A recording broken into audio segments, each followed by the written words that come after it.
Adolf Hitler ha ascendido al poder aparentando ser un hombre de paz. Ha convencido a su pueblo de que puede volver a hacer grande a Alemania sin una guerra. Pero entre bastidores, se enfrenta a una cruenta batalla a sus generales. Para ellos, se ha embarcado en una guerra suicida en busca de la expansión territorial. Algunos conspiran incluso para matarlo. Esta es la historia de cómo Hitler miente a su pueblo, desoyendo a sus generales y llevando a Alemania a una guerra catastrófica.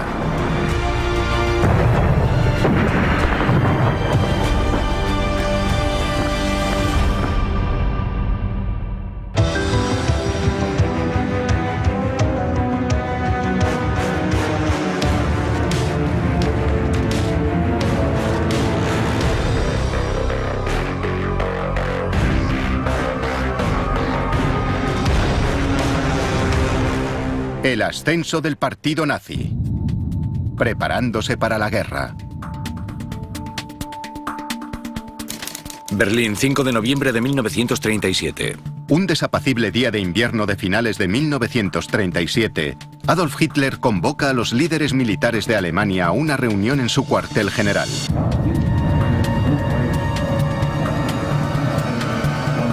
Están presentes figuras importantes, como el general Werner von Blomberg, ministro de la Guerra de Alemania, y el general Werner von Fritz, comandante en jefe del ejército.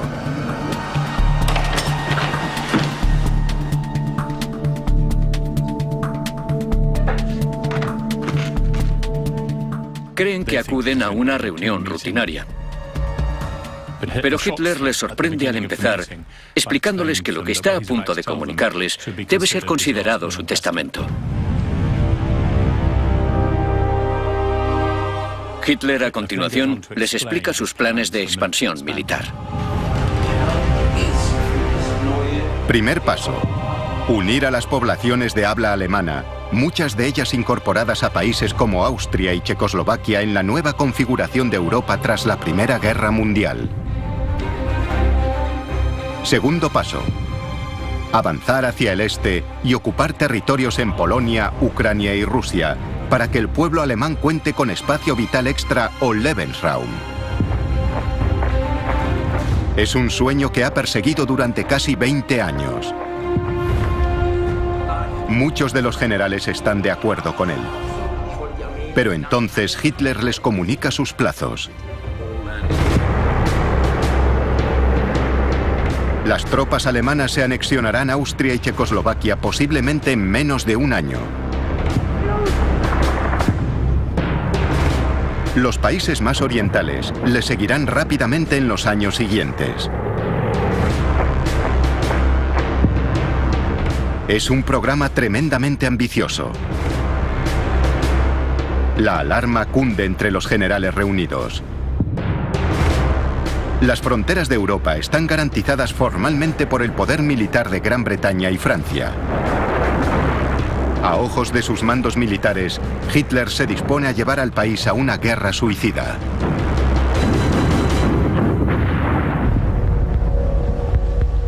Cuando salen de la reunión, lo hacen con un considerable recelo e inquietud. Lo que les preocupaba era que no creían que las Fuerzas Armadas de aquella época, finales de 1937, comienzos del 38, estuviesen preparadas para la guerra. De hecho, consideraban que estaban pésimamente preparadas. Y decidieron que uno o dos de ellos al menos deberían transmitir esa opinión a Hitler.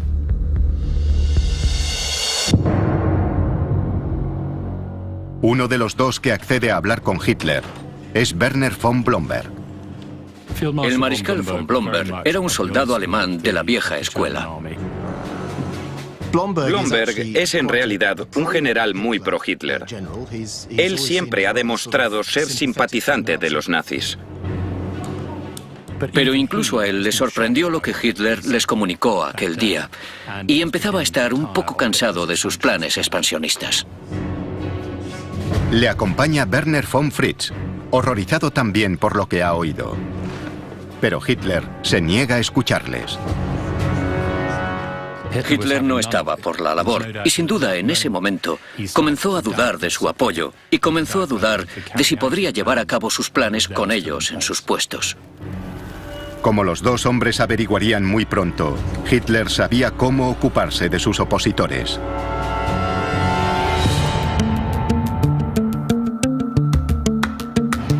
Diciembre 1937. En las oficinas de la Gestapo en Berlín, un agente revisa los archivos policiales. Su objetivo no son comunistas ni disidentes. Es von Blomberg.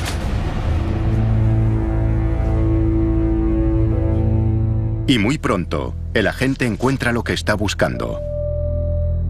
La ficha de Werner von Blomberg muestra que el general oculta un secreto turbio. Recientemente se ha vuelto a casar. Hitler había sido uno de los testigos. Ella era mucho más joven que él. Pero es evidente que él, en algún momento, se enamoró y decidió casarse con ella, aunque solo tenía 25 años. Pero la nueva esposa de Blomberg tiene un pasado secreto y peculiar. No solo había sido prostituta, además existían fotografías pornográficas suyas. Los archivos revelan que había sido una habitual de los clubes y bares nocturnos más sórdidos de Berlín. Es una esposa inadecuada para una figura militar de tal importancia. El dossier es enviado a Hitler.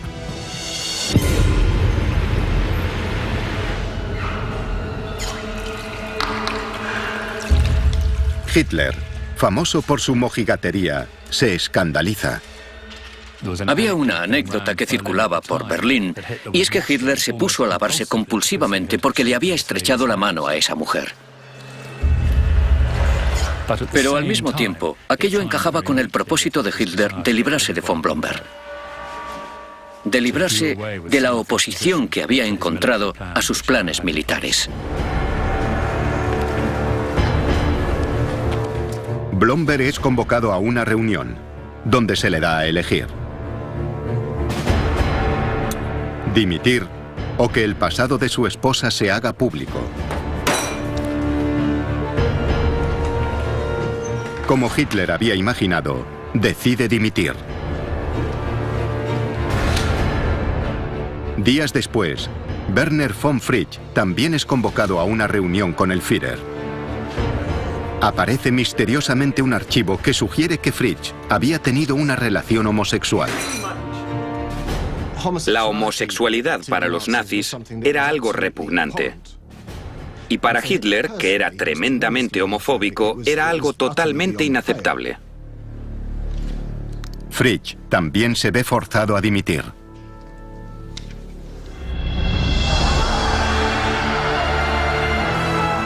Casi inmediatamente, Hitler abole el puesto de ministro de guerra y se nombra comandante supremo del ejército alemán.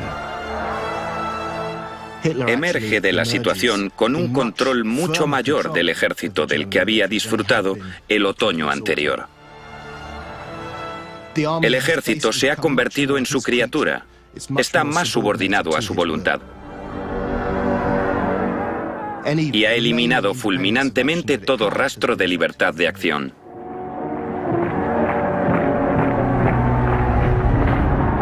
Pero Hitler se enfrenta a un obstáculo. El pueblo alemán lo ha elegido como un hombre de paz. ¿Cómo llevará a cabo sus planes expansionistas y ocupará nuevos territorios, manteniendo su promesa a los conciudadanos? 12 de marzo de 1938. En la primavera de 1938, Hitler inicia la primera fase de sus planes expansionistas. Tropas alemanas cruzan la frontera y penetran en Austria. Son recibidas por una multitud entusiasmada. Los austríacos dieron la bienvenida a Hitler y a los nazis a Austria. Muchos millones eran alemanes de nacimiento, de educación, y estaban encantados de volver al Reich.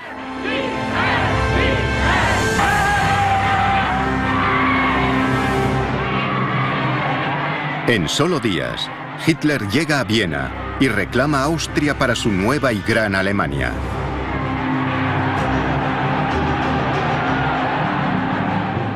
Hay fotos maravillosas de él dirigiéndose a 250.300.000 personas en la Heldenplatz, la plaza más grande de Viena. La anexión de Austria, aunque pacífica, es un incumplimiento flagrante de todos los acuerdos internacionales. Pero Gran Bretaña y Francia no hacen nada. Hitler ha sopesado la situación con gran inteligencia. Ha apostado a su reticencia a ir a la guerra. Y ha ganado.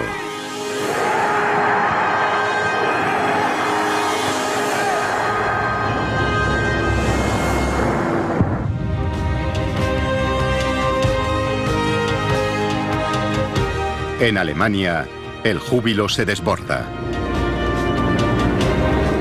Hitler ha dado el primer paso para crear su gran Alemania sin derramar sangre.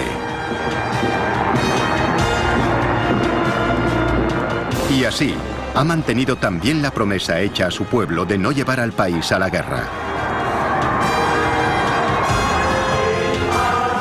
La maquinaria de propaganda nazi destaca sus logros. El pueblo estaba eufórico. Fueron testigos de una invasión incruenta en la que, sin disparar un solo tiro, Hitler había devuelto a Austria a la gran Alemania. Era el héroe del momento.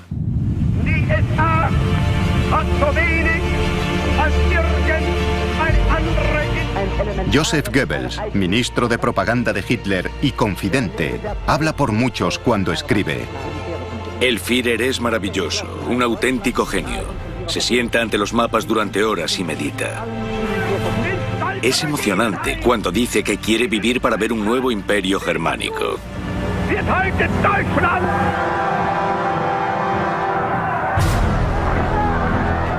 Pero no todo el mundo comulga con la imagen de hombre de paz que Hitler se ha construido minuciosamente. A sus espaldas se está gestando una trama para actuar contra él.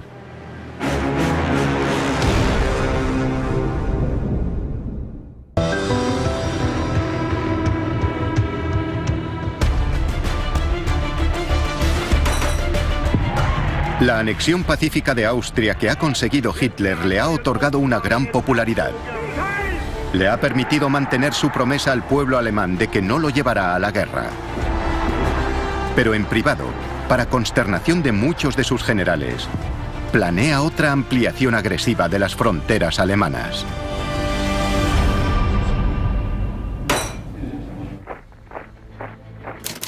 Verano 1938.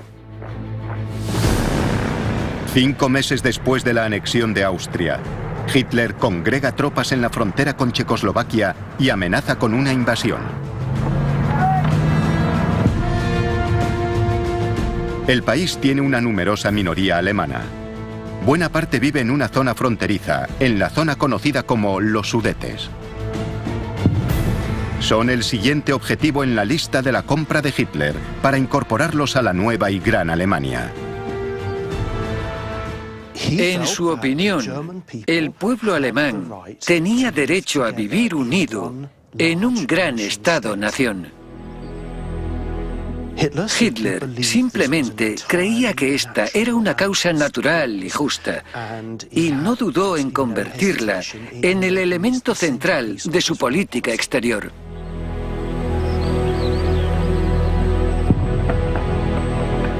Pero a diferencia de los austríacos, los checos no están dispuestos a entregar territorio a Alemania. Además, la soberanía checa está garantizada por Francia y respaldada por Gran Bretaña. Hitler necesita mantener la ilusión ante el pueblo alemán de que es un hombre de paz. Si hay un conflicto, no puede parecer que ha sido por su culpa. La tarea recae en Joseph Goebbels, ministro de propaganda de Hitler. La maquinaria de propaganda nazi se pone en marcha. Los noticiarios muestran a los alemanes de los Sudetes como un pueblo deseoso de formar parte de la Gran Alemania. Hubo una vigorosa campaña previa de propaganda para sugerir que estas personas estaban perseguidas en el Estado checo, que no tenían los mismos derechos y que su deseo legítimo de convertirse en parte de Alemania les había sido denegado. Hitler fue muy inteligente al contarle al mundo, y a su propio pueblo en particular, lo oprimidos que estaban los alemanes que vivían en los Sudetes, y lo convirtió en una cruzada moral para Alemania. Los simpatizantes nazis en los Sudetes empiezan a causar problemas en secreto. Había un grupo muy eficaz de nazis, de pronazis, que se encargaban de magnificar cualquier incidente represivo sufrido por los alemanes. Es el clásico truco nazi: provocar disturbios en secreto y después asegurarse de que la prensa los recoge. Todos los noticiarios mostraban algún ejemplo de la opresión a los alemanes en los Sudetes. Nuestro pueblo, nuestros hermanos y hermanas están siendo oprimidos espantosamente en los Sudetes. No podemos permitir que continúe, hay que intervenir. Y la ira que se iba acumulando fue una propaganda muy eficaz. Es una estratagema inteligente. Hitler ya puede poner al ejército en pie de guerra, pero afirmando que solo quiere proteger a una población alemana débil e indefensa. Pero no todo el mundo se deja engañar.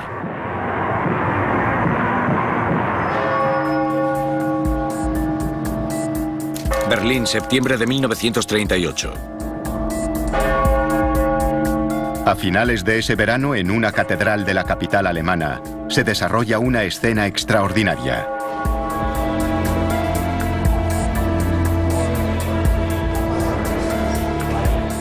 Un grupo de oficiales del ejército ha acudido a solicitar al canónigo de la catedral que les libere de su juramento de lealtad al Führer.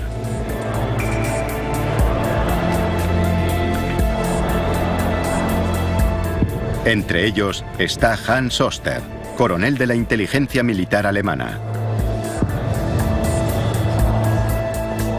Al principio respaldaba a los nazis. Pero ahora, como el resto del grupo, cree que Hitler está llevando al país a una guerra suicida.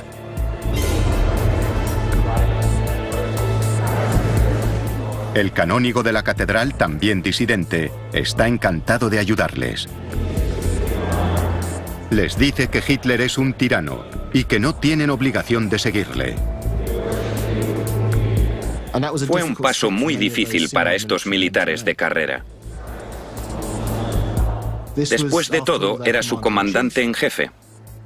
Necesitaban, por así decirlo, la absolución de la Iglesia para prepararse para lo que pretendían hacer. Los conspiradores cuentan también con el respaldo de nombres importantes del ejército alemán. Entre ellos el general Erwin von Witzleben, responsable del ejército en Berlín, y Fritz von Schulenberg, vicepresidente de la policía de Berlín. A ambos les ha molestado sobremanera la destitución de Blomberg y Fritsch por parte de Hitler y su disposición a arriesgarse a una guerra contra Gran Bretaña y Francia. Muchos de los que conspiraban en el verano del 38 eran hombres a los que imaginaríamos en el grupo natural de apoyos de los nazis. Altos cargos militares y mandos policiales. Y muchos, al principio, habían respaldado a Hitler y a los nazis, pero ahora creen que les está llevando a una política exterior temeraria. Oster y sus compañeros abandonan la catedral decididos a hacer todo lo posible para detener a Hitler.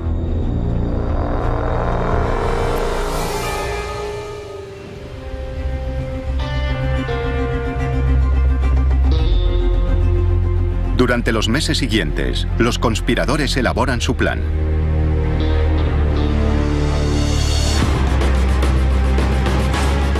La idea es detener a Hitler y apartarlo del poder.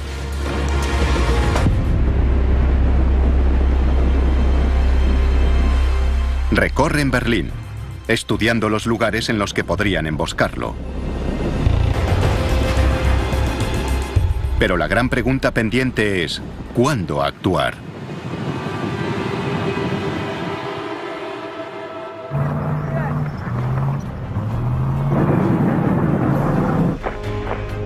Septiembre 1938. Mientras tanto, en la frontera checa, las tropas alemanas continúan preparándose para la guerra. Pero Francia y Gran Bretaña siguen siendo garantes de la soberanía checa. El reloj corre. La guerra parece inminente. ¿Se producirá la invasión de Checoslovaquia? ¿O conseguirán los conspiradores del ejército detener a Hitler antes de que arrastre a Alemania a una guerra? De improviso, se produce un hecho sorprendente.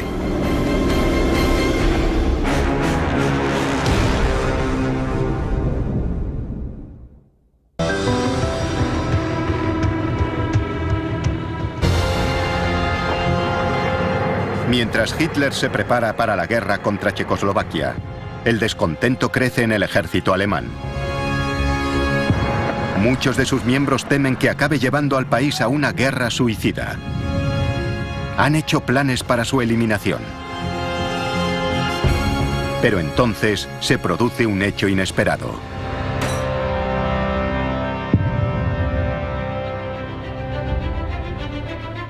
Londres, 15 de septiembre de 1938. En Gran Bretaña, el primer ministro Neville Chamberlain ha observado con alarma el patrioterismo de Hitler. Viaja desde Londres para reunirse con él. Una conversación entre él y yo podría tener consecuencias útiles. La mañana que salió hacia Alemania, una multitud lo despidió en el aeropuerto con vítores.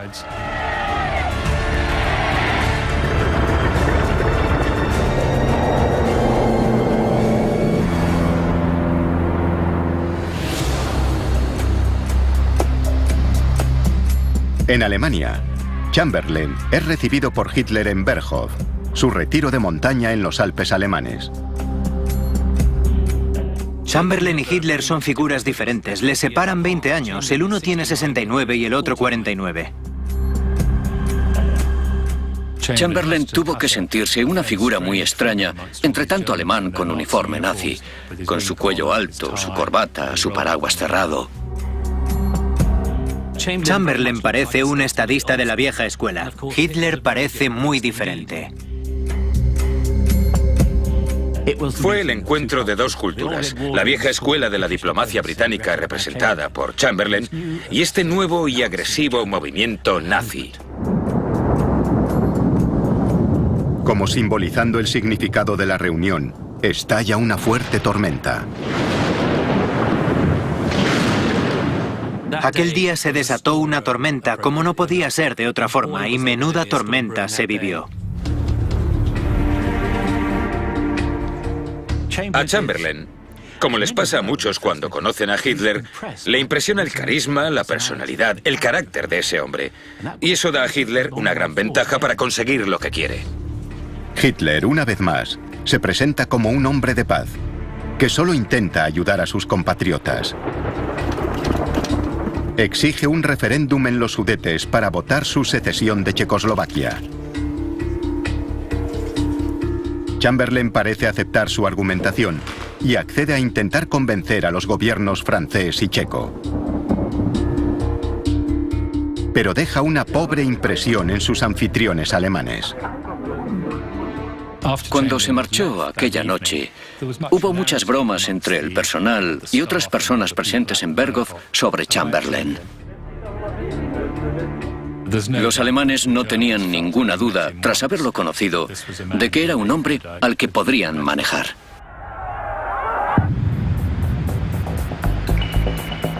Septiembre 1938. En Berlín, Hans Oster y sus compañeros de conspiración no se dejan engañar por la apariencia de hombre de paz de Hitler. Planean sus siguientes movimientos. Para asegurarse de que no los vigilaban, llegaron a extremos increíbles. Salían a pasear juntos por el parque para ver si alguien les seguía. Un grupo se reunía incluso en las piscinas de Berlín para asegurarse de que sus sombras de la Gestapo se quedaban en los vestuarios. Queda por resolver un asunto importante. ¿Qué hacer con Hitler una vez detenido? La mayoría se decanta por un juicio. Pero no todo el mundo está de acuerdo.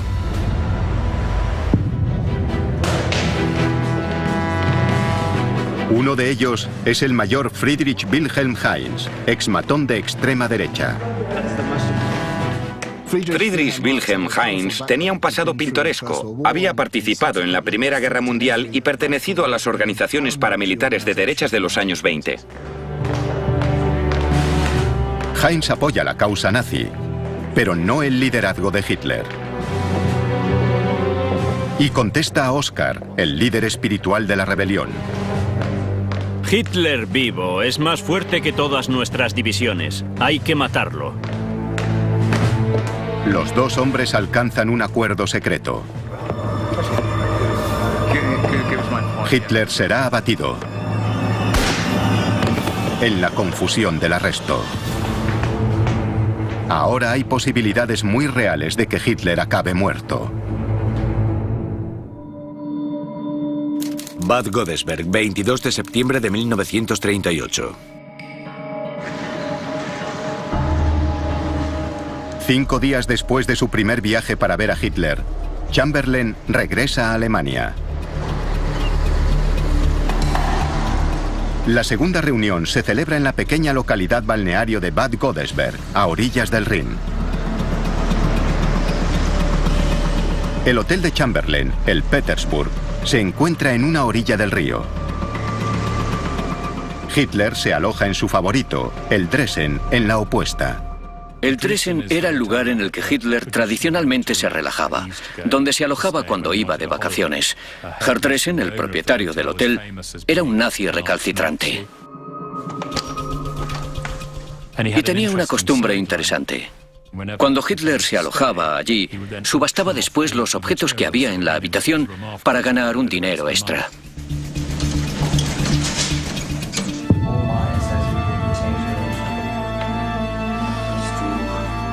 A medida que avanza la reunión, Chamberlain se siente optimista.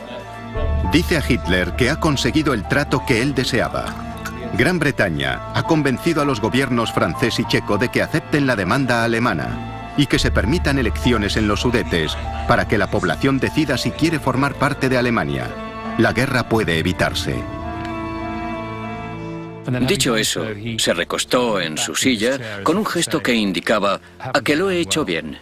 Ante su horror y del resto de las personas que estaban allí, Hitler golpeó la mesa y dijo: no, creo que las reglas han cambiado. Me temo que eso ya no es suficiente. Adoptó una actitud increíblemente histriónica y teatral, espumeando de ira por la boca. Hitler explica a un asombrado Chamberlain que ya no le interesan unas elecciones. En aquel momento fue cuando le llamó histérico, porque era como una especie de perro rabioso. Explica a Chamberlain que la situación en los Sudetes se ha deteriorado. Centenares de compatriotas son asesinados casi a diario.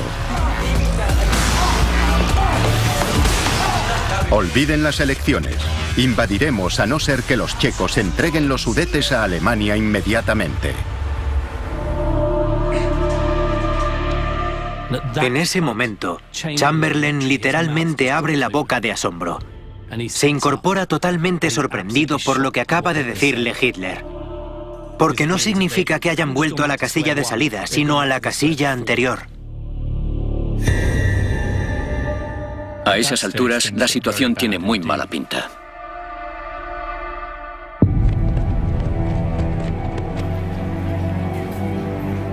Londres, 24 de septiembre de 1938.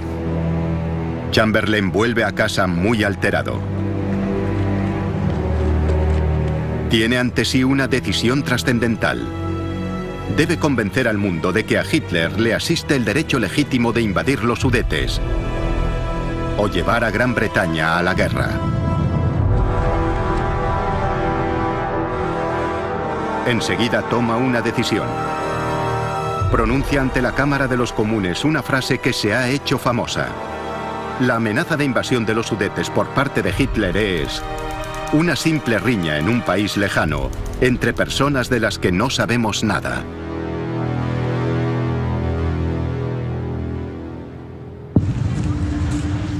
Septiembre 1938.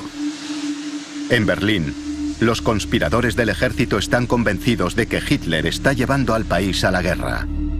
No se pueden creer que Gran Bretaña haya accedido a la última demanda de Hitler. Desesperados por detenerlo, ultiman sus planes. La invasión podría producirse en cuestión de días. En una guarnición del ejército en Berlín, Friedrich Wilhelm Heinz forma un pequeño equipo. El plan es detener a Hitler en cuanto ordene la invasión de los Sudetes.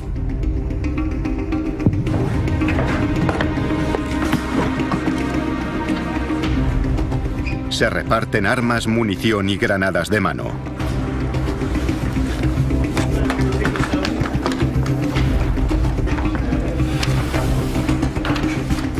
Los conspiradores revisan sus armas.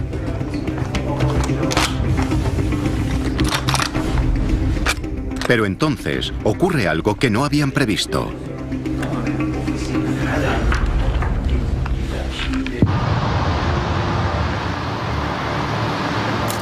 Múnich, 29 de septiembre de 1938. Las grandes potencias europeas, Gran Bretaña, Francia, Alemania e Italia, se reúnen en Múnich en un intento final de encontrar una solución a la crisis de los Sudetes.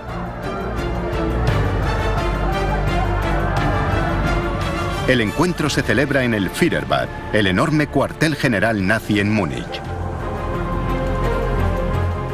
La atmósfera en Múnich era muy tensa. Todos están convencidos de que el tiempo se acaba para evitar la segunda guerra catastrófica en Europa en 20 años. Pero Hitler no cede.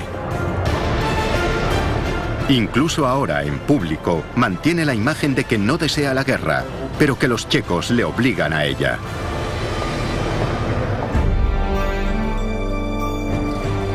A toda Alemania le preocupa que, a pesar de la fe que tienen en Hitler, este esté a punto de romper su promesa. La realidad era, y lo sabemos por los diarios, que había muchas dudas, no solo en el ejército, sino también entre el alemán de a pie. No se expresaban abiertamente porque no había lugar para hacerlo, pero la ansiedad estaba ahí. Hay una enorme turbación entre el pueblo. Están demasiado aterrorizados para salir y decir esto no está bien. Pero se palpa el miedo a una guerra mundial y a lo que le pasará a Alemania. La paz en Europa pende de un hilo. Entonces, Chamberlain ofrece un compromiso nuevo y extraordinario. Hitler puede quedarse los Sudetes si promete que esta será su última ambición territorial. Hitler responde inmediatamente. Sí, sí. Es la última demanda territorial que haré en Europa.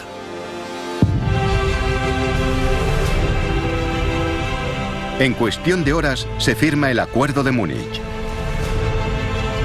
Es un giro extraordinario. Chamberlain está convencido de que se ha evitado la guerra. Para Hitler, el triunfo es doble. Las fronteras alemanas se han ampliado una vez más. Y puede continuar con su mentira de que es un hombre de paz.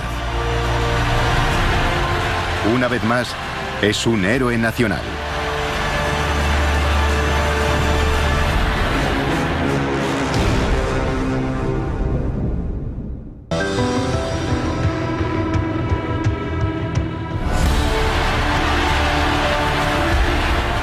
Hitler ha engañado al pueblo alemán y lo ha convencido de que es un hombre de paz. Pero entre bastidores, sigue planeando una guerra de expansión territorial.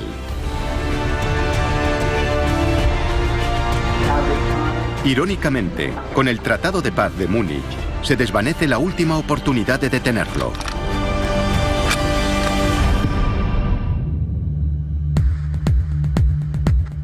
En Berlín, la conspiración secreta contra Hitler se viene abajo. Hans Oster y todos sus colegas queman las pruebas. Con la marcha atrás de Chamberlain, han perdido el valor. El liderazgo de la trama se disuelve en la propia estructura de mando del ejército. Hans Oster, el líder de la conspiración, oculta su oposición y continúa como coronel en la inteligencia militar alemana. Friedrich Wilhelm Heinz, que quería matar a Hitler, se alista en un grupo de las fuerzas especiales y combatirá en el frente oriental. El general Erwin von Witzleben es ascendido a comandante en jefe de una división. Fritz von Schulenberg también se pliega a la corriente predominante en el ejército y más tarde será ascendido. La falta de valor de todos ellos lleva consigo que Hitler pueda pasar a la siguiente fase de sus planes expansionistas.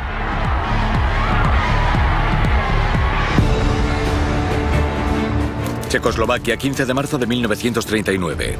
6 meses después de firmar el Tratado de Múnich, lo rompe. En marzo de 1939, las tropas alemanas atraviesan los Sudetes y ocupan toda Checoslovaquia. Ya no se trata solo de unir a todos los pueblos de habla alemana. Esto es una expansión territorial. Y sin embargo, Gran Bretaña y Francia aún no están dispuestas a ir a la guerra. Para el pueblo alemán, parece otro triunfo espectacular.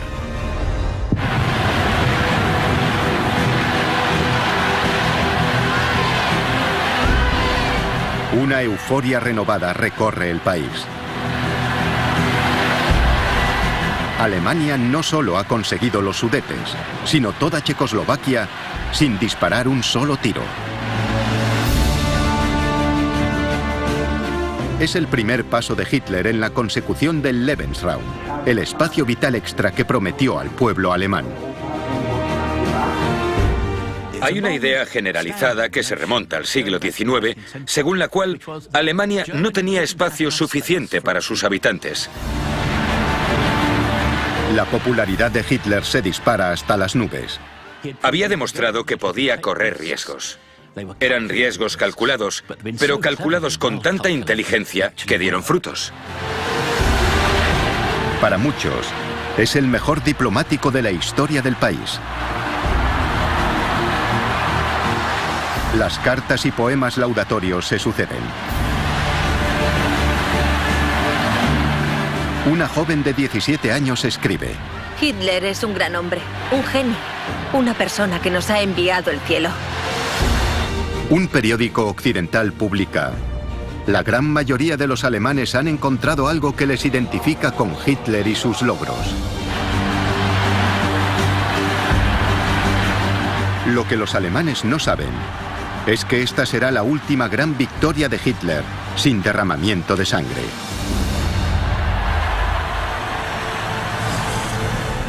La comunidad internacional estaba indignada.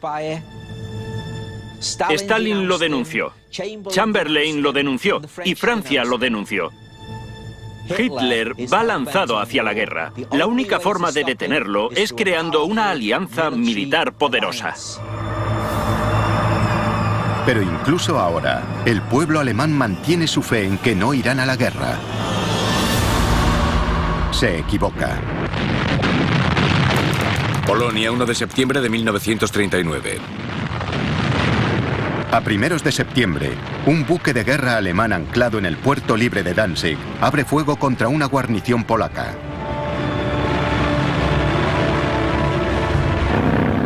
Mientras tanto, las tropas alemanas cruzan la frontera hacia Polonia.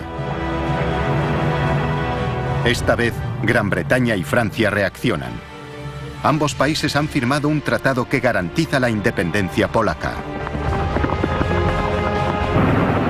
No les queda otra opción que acudir en su ayuda. El 3 de septiembre de 1939, 2 días después de la invasión alemana, Gran Bretaña y Francia declaran la guerra a Alemania. Este país está en guerra con Alemania. Lo que Hitler había prometido que no ocurriría, ha ocurrido. La Segunda Guerra Mundial ha comenzado.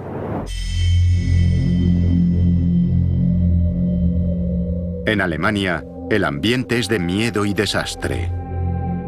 El pueblo alemán no tenía ningunas ganas de vivir lo que se consideraba una reedición de la Primera Guerra Mundial, que había sido catastrófica para Alemania.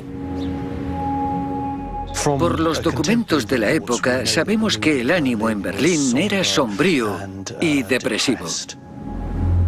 La guerra que confiaban evitar finalmente ha llegado. Pero entonces, rápidamente, el ánimo cambia, porque las fuerzas alemanas aplastan toda oposición. Polonia es derrotada en semanas. El ejército alemán se vuelve entonces hacia el oeste. La guerra se extiende por toda Europa y viene acompañada de más victorias fáciles. Alemania ocupa Dinamarca y Noruega. Es un esfuerzo de guerra conjunto. Son tanques, artillería, todo al unísono.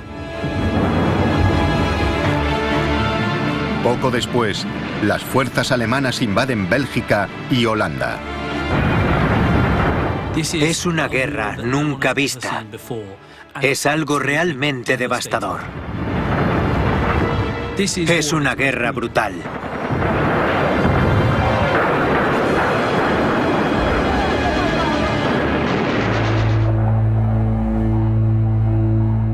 ...28 de junio de 1940. A finales del verano de 1940, Hitler se encuentra en París, al frente de un ejército victorioso. Ha derrotado a las fuerzas conjuntas de Gran Bretaña y Francia. Frente a la Torre Eiffel, proclama: «Soy el mejor estratega de todos los tiempos». Muchos alemanes que habían empezado a dudar de él, vuelven a confiar en Hitler. En cuestión de meses y con bajas mínimas, Alemania ha ocupado toda Europa. Puede que Hitler no haya mantenido su promesa de evitar la guerra, pero al menos ha sido breve. Ha conseguido más territorio del que Alemania había conquistado en el transcurso de toda la Primera Guerra Mundial. Una guerra que duró 4 años y costó millones de vidas germanas. Dice a sus mandos militares: «Nadie ha conseguido lo que yo he conseguido. He liderado al pueblo alemán hasta altísimas cotas».